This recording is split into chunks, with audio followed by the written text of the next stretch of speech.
राम राम अप्पा. राम राम. राम राम. राम राम. कुठले पाहुणे? पाहुणे मी ते पंचायत समितीचे उमेदवार आहे ते. उमेदवार? हा अरे आमची सगळी उमेदवार आता काय यांचं इथे? आता निवडणूक आहे, मी उभा आहे आप्पा. निवडणूक आता तर मागच्या वर्षी तर निवडणुका झाल्या. ही आमदारकीची झाली निवडणूक. आता ही जिल्हा परिषद पंचायत समितीची निवडणूक आहे आणि उमेदवार आहे आता. अरे हा कृषी प्रधान देश आहे, काही इलेक्शन प्रधान देश आहे.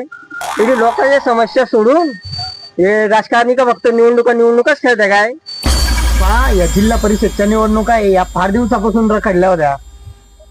मग रखडल्या होत्या ना, मग माझ्या तुमच्या जीवनावर काही फरक झाला का त्यानं? नाही. मग आता काय गरज होती? अप्पा आपण नातेवाईक माणसं आहे. किती दिवस? अरे आपण तुमच्या जवळचे नाते लोक आहे ते. जवळचे नाते घे. हा मग आपल्या पोराला पोरगी पहा ना मग एखादी. अप्पा एवढं इलेक्शन होऊ द्या, माझा शब्द आहे तुम्हाला, तुमच्या पोराला मुलगी मीच पाहिजे. शब्द आहे मग तर कवारच मारण तो. नाही हो आप्पा, असं नाही होणार ना. दादा मी काय म्हणतो, हा.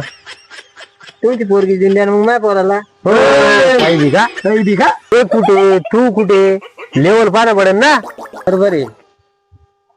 ते कशाला आपल्या गरीबाच्या घरी पोर देतील, ते त्यांच्या लेवलला पाहिजे ना.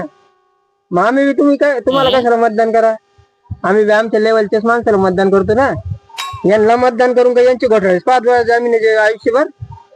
अप्पा एवढ्या वेळेस मदत करा, भरपूर अटीतटीचा सामना आहे. अरे एवढ्या वेळेस करून तर तुम्ही 15 वर्ष काढले, ते जमणार नाही. तुम्हाला सांगू का दादा, तुम्ही एवढे कुठाने करण्यापेक्षा तुम्हाला एक सांगतो मी, या पोरांचे कामधंद्याचं काहीतरी पहा, नाही तर यांना पोरी पहा, यांचे लग्न लावा.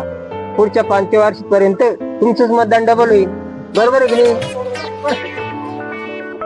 भाऊ येतो मग मी, मला काम आहे. भाऊ मी पण येतो. थांबा रे. अरे थांबा थांबा थांबा थांबा. अप्पा हे चांगलं नाही केलं तुम्ही. मला फक्त निवडून होत्या, मग पाहतो तुम्हाला. पहिले निवडून तो ये, मग पाहू. मग थांबा रे.